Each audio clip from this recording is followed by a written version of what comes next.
اللہ نے حکم دیا نکاح بھی کرو, گورا نہیں کرتا نکاح خرچہ بڑھ جائے گا, حالانکہ بڑھ نہیں رہا, کچھ بھی نہیں, دھیلا بھی خرچ نہیں ہو رہا, پھر بھی وہ ڈرتا ہے.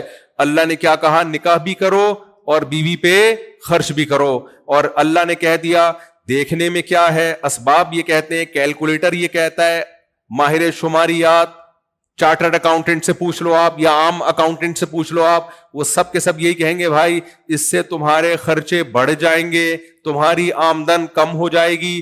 اللہ کہتے ہیں وَمَن يَتَوَكَّلْ عَلَى اللَّهِ فَهُوَ حَسْبُهُ, اللہ پہ اعتماد کرو, اللہ تمہیں کافی ہے, وہاں سے روزی دے گا جہاں سے تمہارا گمان بھی نہیں ہوگا. ان یکونوا فقراء, فقیر ہوگے, یغنیہم اللہ من فضلہ, نکاح کرو اللہ برکت دے دے گا مال میں.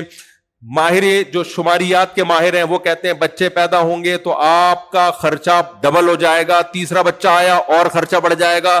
اللہ کیا قرآن میں کہتے ہیں کہ یہاں اسباب کو مت دیکھو, نحن نرزقہم وإیاکم, ہم انہیں بھی روزی دیں گے اور ہم تمہیں بھی روزی دیں گے. یہ رزق کے خزانے کس کے ہاتھ میں ہیں؟ اللہ کے ہاتھ میں. عقل پرست آدمی جو یہ سمجھتے ہیں میری عقل لامحدود ہے, اس کو اللہ کی باتیں سمجھ میں نہیں آتی, وہ کنجوس ہی بنا رہتا ہے. دنیا کا سب سے بڑا کنجوس, یہ سوال دہرایا کرو لوگوں کے سامنے, پوچھا کرو دنیا کا سب سے بڑا کنجوس کون سا ہے, آگے وہ جو بھی جواب دے آپ بولو جواب غلط.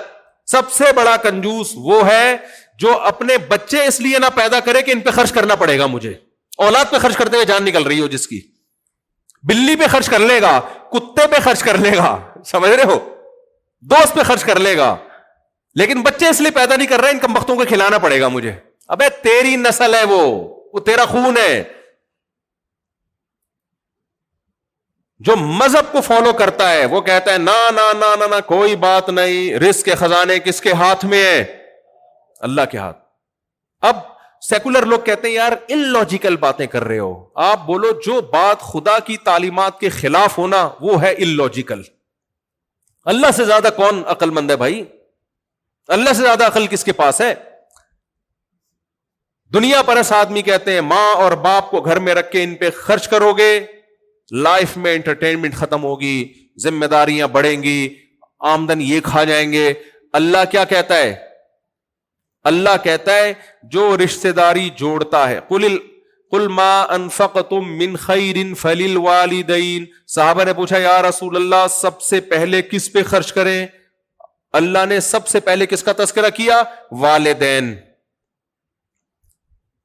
اور اللہ نے یہ بھی بتا دیا کہ صدقہ کرنے سے مال بڑھتا ہے, تو سب سے بہترین صدقہ والدین اور بیوی بچے ہیں.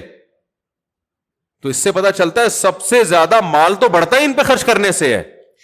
اور کم بخت نہ شادی کر رہا ہے کہ بیوی پہ خرچ کرنا پڑے گا, نہ ماں باپ کو گھر میں رکھ رہا ہے کہ ان کو کھلانا پڑے گا, نہ بچے پیدا کر رہا ہے کہ ان کو کھلانا پڑے گا. جبکہ اللہ کیا کہہ رہا ہے؟ مال بڑھانے کا سب سے بڑا ذریعہ ہی ان پہ خرچ کرنا ہے. تو اب آپ کے پاس بھائی اللہ ہے اور ایک طرف ماہر شماریات ہیں, تو بے عقلی کی بات یہ ہے کہ انسانوں کو اللہ کی رائے پر, اللہ کے آرڈر پہ ترجیح دی جائے. سمجھ میں آ رہی ہے بات کہ نہیں آ رہی ہے؟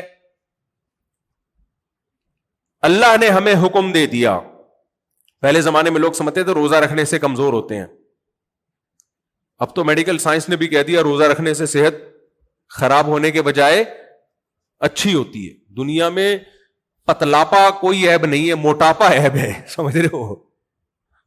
باریک باریک لوگ میں نے دیکھے 90-99 سال نکال جاتے ہیں, حالانکہ گوشت ہوتا ہی نہیں ہے. موٹے لوگوں کے لیے مسئلے ہیں. اب مجھے بتاؤ موٹاپا کھانا سے پرہیز کرنے سے آتا ہے یا کھانا کھانے سے آتا ہے؟ کھانا کھانے سے آتا ہے. تو شریعت میں کھانا زیادہ کھانے کا حکم ہے یا کم کھانے کا؟ پہلے جب علماء کہتے تھے نا کم کھایا کرو, لوگ کہتے تھے یہ کمزور کر رہے ہیں لوگ. اب میڈیکل سائنس نے بولنا شروع کر دیا ہے. آج تک آپ کو میرا خیال ہے کوئی ہسپتال میں ایسا مریض نظر نہیں آیا ہوگا جو کھانا کم کھانے سے بیمار ہوا ہو. سب بیمار کس سے ہوتے ہیں؟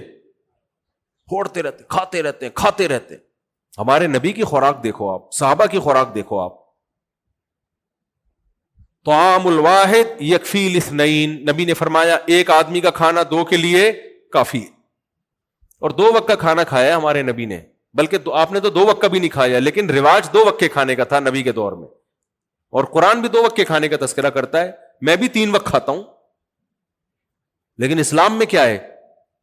2 ٹائم ہے. ہم سب کھائے جا رہے ہیں.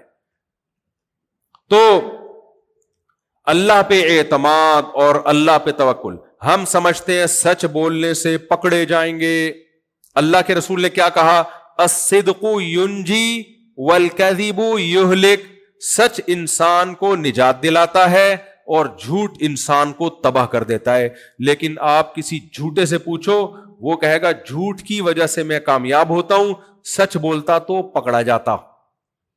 اب یہاں عقل اور پیغمبر کی تعلیمات آپس میں ٹکرا رہی. حقیقت یہ کہ جھوٹے لوگ ناکام ہوتے ہیں. جھوٹ چھپتا نہیں ہے, پکڑا جاتا ہے. جھوٹ جو ہے نا, جب آدمی جھوٹ سے توبہ کرتا ہے نا تو بہت سے غلط کام وہ اس لیے چھوڑ دیتا ہے کہ مجھے اپنے آپ کو بچانے کے لیے جھوٹ بولنا پڑے گا. سمجھ رہے ہو کہ نہیں سمجھ رہے؟ بہت ساری برائیوں سے وہ اپنے آپ کو بچا لیتا ہے کہ میں جھوٹ کیسے بولوں گا, پھر بہت ساری برائیوں سے بچا لیتا ہے.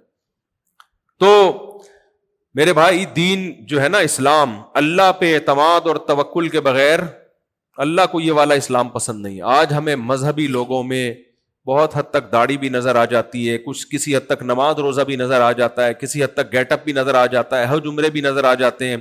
اللہ پہ توکل کرنے والے مسلمان مارکیٹ سے شارٹ. اسی توکل نہ کرنے کا نتیجہ ہے کہ مسلمان مالی معاملات میں بہت کمزور. بس یہ بات کر کے میں اپنے بیان کو ختم کرتا ہوں. اسی توکل نہ کرنے کا نتیجہ ہے. آپ جس دکان سے راشن لیتے ہیں, آپ کی ذمہ داری ہے پہلی تاریخ کو اس کا بل دے دیں. لوگ نہیں دیتے, لوگ نہیں. بچاؤ پیسہ, ہو سکتا ہے وہ بھول جائے, اس پیسے سے کچھ اور پیسہ بنا لو. ڈیلے کرتے ہیں. کیوں؟ وہ سمجھتے ہیں پیسے سے ہم پیسہ بنا لیں گے, جبکہ اللہ کا حکم کیا ہے؟ صاحب حق کو اس کا حق وقت پر ادا کر دو, چھوڑ دو. یہاں کس پہ توکل کرو؟ اللہ پہ. لوگ کرتے ہیں توکل اللہ پہ. بولو نا کیا ہو گیا؟ نہیں کرتے. بولتے یار ڈیلے کرو, ڈیلے کرو. کل میں نے کوئی ٹیکسی کرائی ہے, تو میں ٹیکسی میں جا رہا ہوں, تو وہ ٹیکسی ڈرائیور بڑی احتیاط سے ٹیکسی چلا رہا تھا. اوبر یا کریم یا کوئی ان ڈرائیو تھی, ہمارے دوست نے کروائی تھی اپنی, تو میں نے جانا تھا کہیں. تو ہمارے جو ساتھ بیٹھے ہوئے تھے نا, انہوں نے اس ڈرائیور سے بولا لگتا ہے آپ کی اپنی گاڑی ہے. اس نے کہا میری اپنی گاڑی ہے. کہ اسی لیے اتنی تمیز سے چلا رہے ہو. آپ کسی گاڑی میں بیٹھ جائیں ان ڈرائیو یا اوبر کی, جو رینٹ پہ لے کے کوئی چلا رہا ہو, تو آپ کو اس کے چلانے کے اسٹائل سے پتا چل جائے گا کہ یہ اس کی اپنی گاڑی نہیں ہے. سمجھ رہے ہو کہ نہیں سمجھ رہے؟ اس لیے دنیا میں سب سے بڑا بے وقوف وہ ہے جو اپنی گاڑی کسی کو رینٹ پہ دے دے اور یہ امید رکھے کہ یہ مجھے کما کے دے گا. اچھا, بس بات کو میں سمیٹ کے ختم کر رہا ہوں. تو جہاں بھی اللہ کے حکم کو ہم ٹھکراتے ہیں نا, جہاں بھی اللہ کے حکم کو, اس کی بنیاد کیا ہوتی ہے؟